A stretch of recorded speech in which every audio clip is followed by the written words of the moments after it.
ever see the children again? Well, I've continued my relationships with my children. I had a respite child when she turned 6 and she's just turned 12, and I still see her once a month, have a great relationship with her kinship carers, and that's really lovely to see her grow. We see some of them, don't we?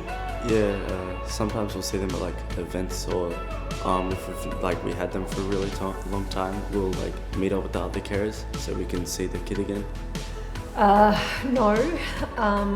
So we know that. We went into it knowing that was very, that is what happens, especially in short-term and respite care. You know, they're with you and they're gone.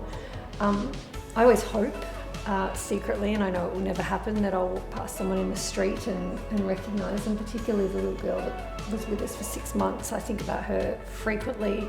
We were at a Christmas party, I think it was last year. Yeah. And a little fellow we had for respite for the weekend, he saw Peter and I and made a beeline for Peter and I. And totally dismissed his foster dad and his foster parents. Came over and was like, Andrew and Peter, it's so good to see you and all that. Again, I saw one last night actually that we had probably 6 years since he left us, and we see him pretty frequently. His long-term carer lives only a suburb away, and he still plays sports for the same club as one of my other sons, and they're really close. I think they're going on a holiday together. We've been really fortunate actually with the placements that we've had.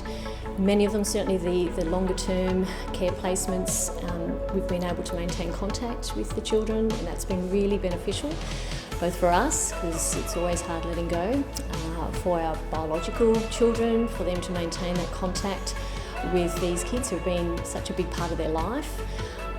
And it's been, and obviously a beneficial experience for these children who are in care to recognise that they're not being abandoned again.